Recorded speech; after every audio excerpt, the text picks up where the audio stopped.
The International Year of Pulses 2016 are two people who need no introduction. First, of course, is the President CICILS, Mr. Hakan Bahici, and he'll be joined on stage by Robin Anderson, founder and president of Emerging AG Incorporated. Robin, as you know, has been working internationally in the agriculture sector, including speaking at the United Nations on Agricultural Development and the UN Committee on World Security, or World Food Security, rather. She's been working on several IGO processes related to women in farming and, of course, to obtain the International Year of Pulses. Her volunteer work also includes a program in Zambia to teach orphans agricultural skills through schools. She has been a media commentator on the crop inputs, farming, and manure management sectors. Ladies and gentlemen, please welcome Robin Anderson and Mr. Hakan Bahici. Okay, hello again, ladies and gentlemen. Just before lunch, we have a topic that I hope will keep you in your seats, will create an appetite for the work of CICILS and excitement about what we can do for our industry. Excuse me, with my voice today, I'm just able to speak with the pills. So, okay. 2 years ago, I had a vision for an International Year of Pulses. Many crops such as rice, potatoes, and quinoa, have had the benefit of United Nations Year to focus on them. It's long overdue that pulses get that opportunity too. At the time, I didn't realize how complex the process for securing an international year could be. But with the naivety that is responsible for many crazy ideas, we began working through the many hoops at the UN. In this, I owe a tremendous vote of thanks to the Turkish government, who has championed this effort at every turn. Now we are very close to knowing where we stand on the proposal for an International Year of Pulses in 2016. We have shown an opportunity that could shape the future momentum of our sector. Quite simply, that opportunity is to increase the demand and production of pulses. Those of us in this room know how much pulses can benefit health, can reduce hunger, and create more sustainable agriculture. However, we need help in sharing that message. An international year is our chance to galvanize attention on the pulses. We need an integrated global campaign that will mean pulses are a part of food and ingredient solutions around the world. During the executive board yesterday, it was my pleasure to hear so many board members share this enthusiasm. Andrew's comments were particularly poignant. He said that in 40 years of his business, the International Year was the biggest opportunity to move the sector forward. I hope all of you share that sense of excitement and opportunity. It's the very reason why we embarked on this project. It's true, many of us are often competitors in our daily business lives, but this is the chance to make a difference together. By working collectively on this initiative, we can create more opportunities for each of us individually and together.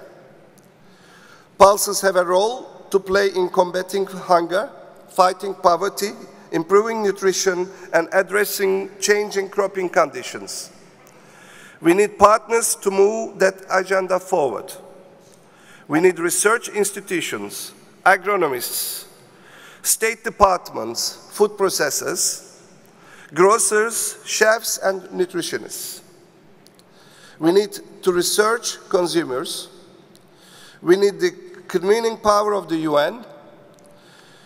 That means help from the World Health Organization, the World Food Programme, and the Food and Agriculture Organization, plus technical bodies like Codex. And we need CICILS mobilizing power to see concrete outcomes. I hope, as we get the year declared, that we can spend the coming months focused on ways to work together and make this highest impact international year the UN has ever seen. It's my pleasure now to call upon Robin Anderson to discuss this campaign for the International Year and the potential work streams it will generate. CICILS retained Ms. Anderson to help with the campaign due to her unique qualifications. Robin has extensive experience in strategic development and issues management in the agriculture and food sector, working throughout the whole chain. Since NC already mentioned about her credentials before, I'm not going to repeat that. Previously, Robin established Issues Inc., a Canadian-based publishing company specializing in magazines on Canadian and American agriculture, including both magazines and newsletters and pulses. She managed the company for over 17 years until selling it in 2008. Prior to that, she worked in Deputy Prime Minister's office in Canada. Thank you very much, Hakan. I think really the applause goes to you for the incredible vision to put together this International Year of Pulses. It is a moment to capture the diversity of your sector, and I think that's one of the reasons why this has found accord at the United Nations. So we have been conducting a campaign on behalf of CICILS to get the votes in place for the declaration of such a year. And it being a multilateral process, there are several steps involved, one of which is very imminent. The FAO Council will be meeting next week, and on the agenda is the International Year of Pulses, proposed for 2016. In December, we had to move through the act of getting that on the agenda, and I'm happy to report out of the 50 countries that form, in effect, the executive board of FAO Council, 16 spoke up just to say how supportive they were of having this on the agenda, which bodes very well for the vote that will be coming up next week. Following that, the issue is referred to the FAO conference, which happens every 2 years and involves over 150 countries voting on the issues at hand. Provided that we get approval at the Council, it will then move to FAO conference, and once approved there, it moves to the UN General Assembly in New York for the final ratifying vote that would then approve the International Year, which would be declared in 2016. On the efforts to make that happen, we've held a number of special events, one at the Committee on Food Security. We've had Gavin Gibson, the CEO of CICILS, make an excellent presentation, and Pedon gave these lovely packages which we handed out to the groups and had an excellent speaker, Katja Sambin, from their team. Remo spoke at another reception. We've had extraordinary support from the Indian and Turkish governments, and of course, the leader, Hakan, who did a very good job at the conference. We've also carried on with a number of events which will include an embassy event hosted by the Ambassador of Turkey next week to try and push home those final votes. We've handed out kits, flyers, other materials, all raising awareness about the importance of pulses. And we welcome any volunteers from this group who would like to come and join us in June for that push of votes for the FAO conference, and as well for New York, where we will also need both product and people to help us reach out on this issue. And we're really getting very excited about the messages, because one of the reasons why we've had such good uptake is the fact that pulses are such a global food crop. I mean, when you look at it, the production truly is around the world. And one of the other reasons why people have been so excited about this in the context of the United Nations is quite simply the role of pulses in livelihoods. There is a disproportionate portion of the world's poor that live in rural areas. In fact, a startlingly large number of them are themselves farmers. 1/2 of the world's poor are farmers. So better pulse production and markets are a vital path out of poverty, and it is also the path out of hunger. As the UN examines pulses. It's going to be looking at just how important it is to make sure that pulses are not just about exports or agronomics or even consumption. It's all about the entire package, including specifically the way in which pulses make good food. That is because hunger is one half of this message. The World Food Programme was the first UN agency to step up and say that they would back an international year of pulses. And there's the other aspect of this, which is non-communicable diseases, which has been a focal point of UN activity for the past year, focused on heart, diabetes, cancer, and other related illnesses that are about long-term food consumption and good health practices. These issues create an opportunity for pulses to talk about them as a solution. Your sector is critical to both hunger and nutrition. And when people start looking at what's contained in the pulse crop, the understanding that that provides about how it intersects with UN goals is critical for getting the year approved, but it's also critical messaging for the entire consumer audience you're trying to reach. So for the sector, as you allude to the potential of pulses to foster greater use as food, you also have an opportunity to talk about how pulses are good for the planet.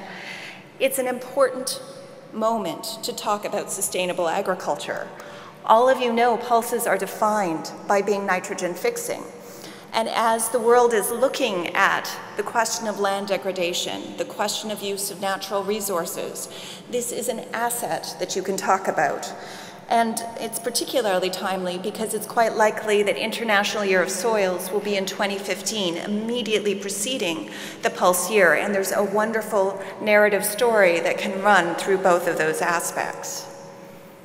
And I think the other exciting part of this is, of course, water. It was already alluded to today. The water use issue is rising on the agenda. It is a critical moment to talk about how agriculture uses water resources.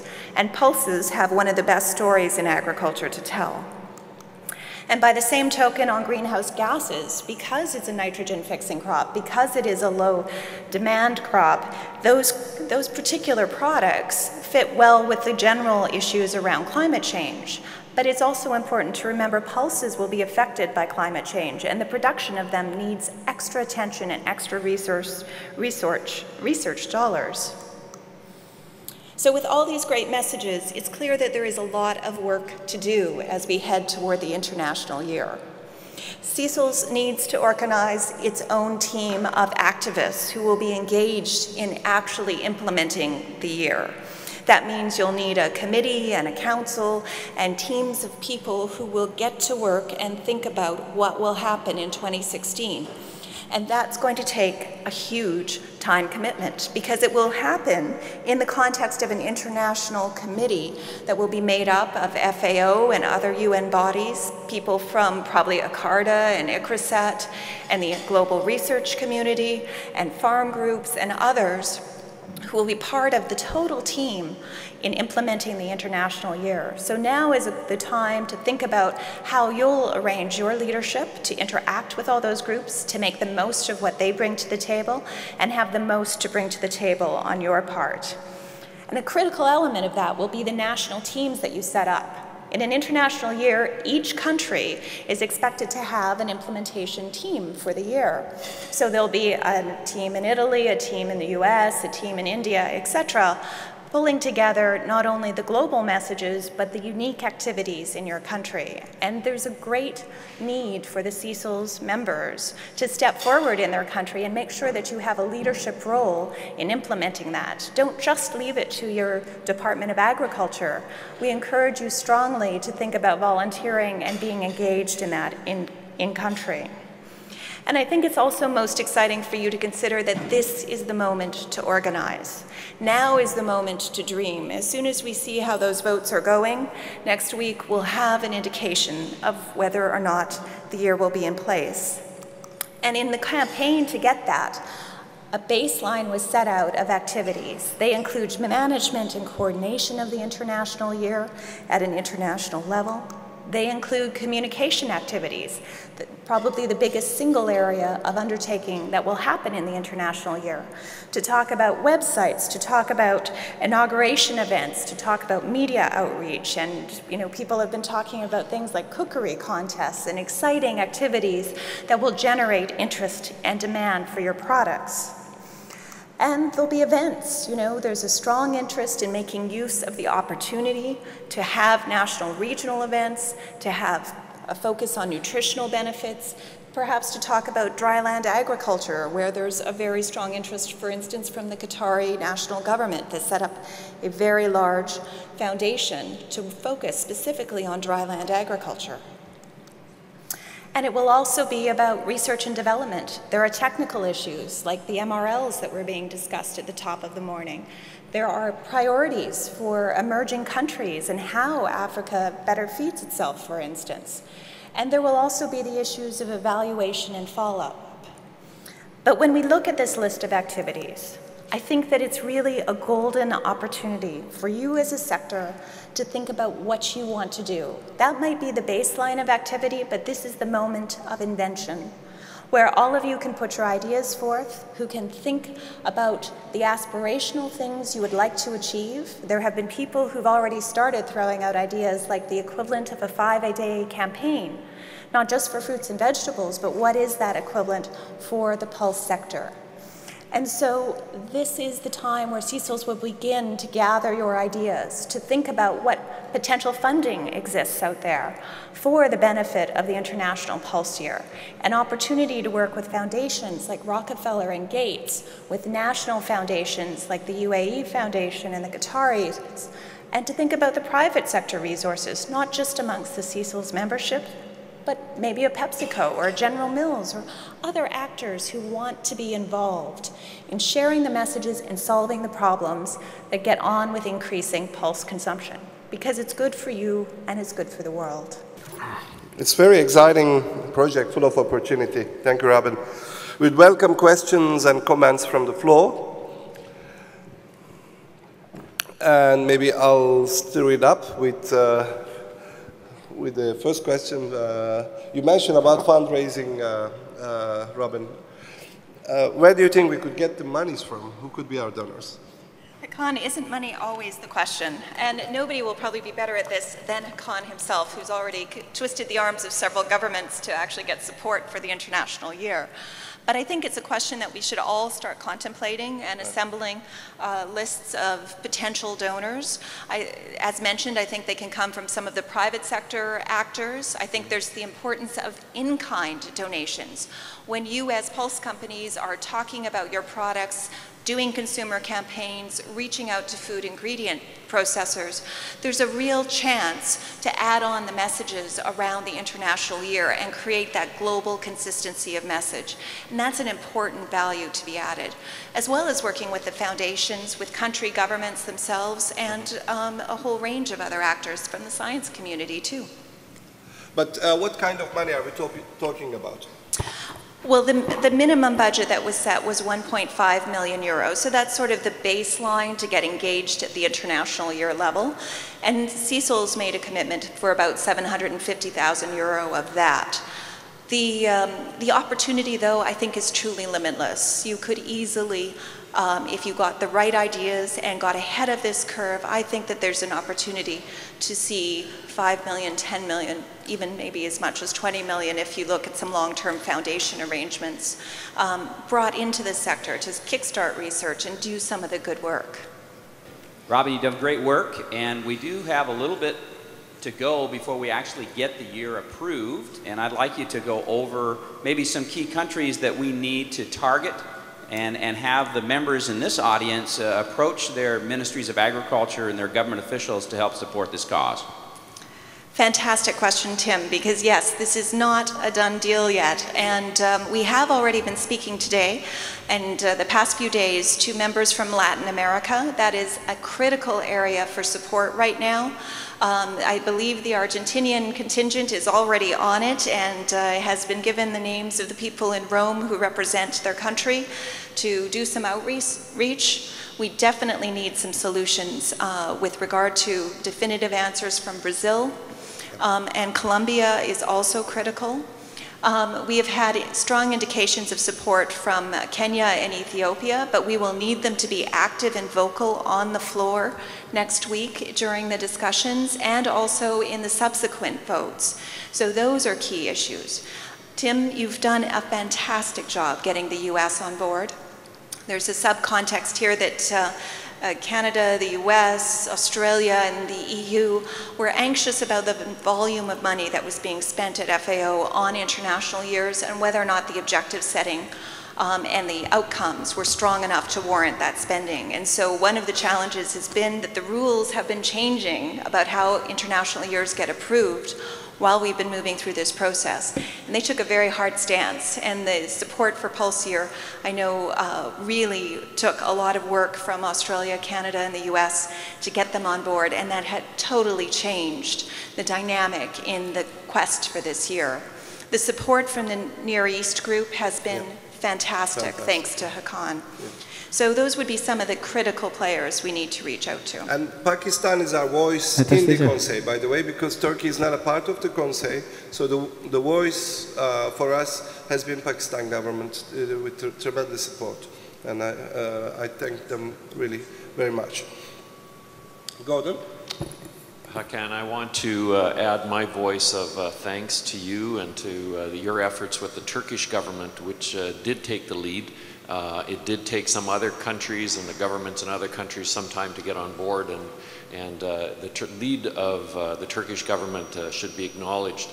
I want to also mention that there is a very strong support with groups like the World Bank and some of the foundations that Robin has mentioned, because pulses are recognized as a key crop in developing farming systems and commercial value in developing agricultural areas. So I just again wanted to emphasize that this is much more than major producing and exporting nations. This is also a strategy for developing agriculture and increasing the economic viability of farmers around the world. So it really is a global opportunity for our industry, and I think we'll be surprised by the level of support. Once we get Year of Pulses, I think we'll have a lot of people coming on side, and when you get financial institutions like World Bank involved, this can become something that we'll all be very proud of, and as was mentioned, will be the event of the last 40 years in Pulses. This is a special question from Mr. Ergün to Mr. Hakan. Thanks to you, Mrs. Robin, also. As far as we know, Pulses of the Year 2016 will be voted in FAO Council in April in Rome. Next week, yes. Next week. Yeah. We wonder if is there any reason or complementation which cannot be the Year of Pulses 2016? Because you know, pulses is very important against the obesity problem. I understand the question. Well, thank you. For me, actually, there is no reason. But, you know, in United Nations, there are a lot of levels of bureaucracy that need to be handled. There was a principal decision proposed by US, Australia, and Canada that after the year of quinoa was declared, so that the money has to be spent responsibly. So they gave an interval of 2 years. And FAO read this differently. They said, for 2 years you cannot have another event. And then we had the application of Year of Soils by Thailand. So they applied for 2017, and we applied for 2016, assuming that interval of 2 years. Now, the interpretation came as different by FAO Secretariat, which then was pushing us all the way towards 2020. But there was an exception principal agreement, again, thanks to the hard work of these guys, Tim, Gordon, and Gavin. And so with this exception principal agreement, now Thailand agreed, Turkey agreed. We see no reason why it should be declined. But in the end of the day, we depend on that 45 hands in the Conseil on 24th afternoon. And Mr. Belhassan by the way, has been a great friend of CICILS. First time I met him was in 2002 in beautiful Bariloche, and since then he has been our in-house support in FAO. Thank you, Hakan. Thanks a lot. I also would like to applaud the initiative to have 2016 as the International Year of Pulses. Maybe a couple of comments. In fact, it's true what was said in this changing policy with how to treat international years. And one of them, in fact, is the strain that has been exerted, for example, on FAO. We have the International Year of Quinoa. Next year is the International Year of Family Farming. So it takes a lot of resources, really. It's heavy for us as organization. And that's why a little bit the membership were concerned about the resources, but hopefully this will be resolved. So it's in a transition period. As far as the countries, I've been interacting with a few countries. I think there is good support, I would say, in Rome for this. One suggestion I would work, because in the Council there are 49 countries. For instance, in FAO there are 191 member countries, plus the European Union, 192 members. In the Council, 49 members representing regional groups. So it's very important to work also with the representative of regional groups. For example, countries will be talking on behalf of Africa, of GRULAC group, of Asia, of Pacific. So it's important to work with those. So let's hope next year, let's hope it will be more of a consensus and not voting. So that's always our hope in FAO, to work on consensus. Then it will go to conference. I think there is some good degree of confidence. If this goes through next week, that should be fine. There should be no problem. One comment on the budget, on the document which will be presented next week. In fact, we are talking about a level of 2.5 to 3 million US dollars for us really to have a good year for pulses. And that's becoming available from the end of 2014 and to carry it until 2016. Then a little bit of another question, actually, to be positive and hope that this goes through. I think it's important, or whether you have any plans, for example, to connect with other international celebration. For example, in 2014, there will be an international conference on nutrition. Yeah. This is basically after the ICN 1992. I think it's very important will be to highlight the role of pulses, not only on the food security aspect, but also on the nutrition side.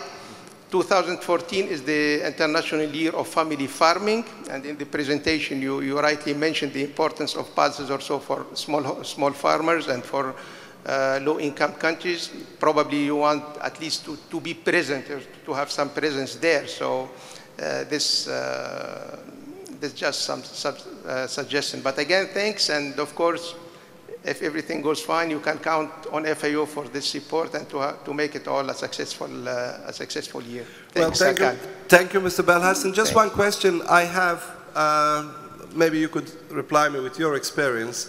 Would the vote go through next week on 24th? You think we have a chance to catch the agenda of the June, what do you call the conference? No, that's automatic, in fact. I mean, once it's already the agenda or the provisional agenda for these events, usually they are prepared in advance. So it's already foreseen. In case this goes through, actually to the FAO conference in June, they will go the proposal with a declaration, a resolution, which should be signed off in the conference, and it goes straight to the UN General Assembly for endorsement. So that's what I'm saying. I think the next year will be the really big event. After that will be more, I think, of formalities than anything else. I understand. So let's hope next year will be a celebration. Well, thank you very much. Okay, and thank you. I'm counting on your support next week as well. I'll be there. Thanks. Thank you. After we spend this $3 million budget, because we are traders, we like instant gratification, what kind of dollar value we can expect in terms of benefits to the trade, to the growing community, and to the consumer? Because we are talking about a budget, how much we need to spend. What happens after that? That's your imagination. So the money of hundreds of millions of dollars is going to come from the governments? No. That's your imagination, because we do this project, we expect it's going to increase the production, it's going to increase the consumption.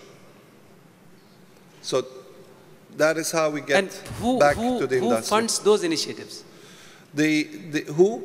Where will the money come from for those initiatives? Yeah, that was Robin's idea was it could come from the governments, it could come from the private companies.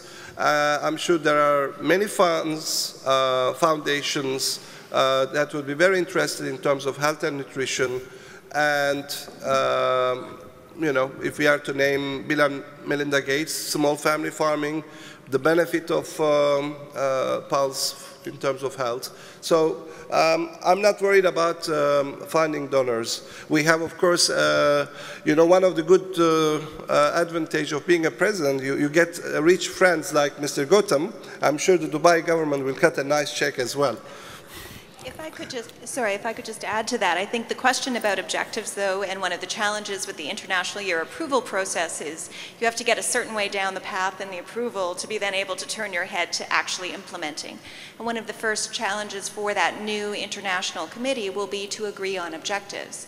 And I think one of the strengths that the countries have been really excited about is the presence of the private sector interest in actually seeing a more concrete set of objectives, and that process will actually be following quite quickly once we move into that approval process, which is why we're flagging now that this is the moment of imagination. This is the moment to think about what you want to achieve and to think about the concrete objectives that would be part of that and the fundraising related to it. So we're on the cusp of being on our way for that approval, and hopefully we can make that transition shortly. For our friends discussing prices outside, if I had told them that, listen, if this project goes through, you would be having not 65 million tons of pulses, but probably 160 million tons of pulses, arable land permitting, okay? Then you would be buying the lentils at $300–400, you know? And then I would count the number, how many will be really outside then? They'll all be here. Yes, go ahead. Quick comment to address Sudakar's question, which is a good one. What is the impact on the pulse trade industry? What is the impact on pulse growers around the world? 5% of daily protein intake is provided by pulses. Only 5%. I think we can easily think in the years ahead, and in a short period of 5 years, we need to double that to 10%. We are a plant-based protein. You heard a presentation this morning with phenomenal statistics about water use, increased in meat consumption. To have economically and environmentally sustainable nutrition for people around the world, we can achieve the target of 10% of protein intake on a daily basis being provided by pulses. That would be a goal I think that we should talk about, and then we can just decide what kind of program we need to put in place to achieve that.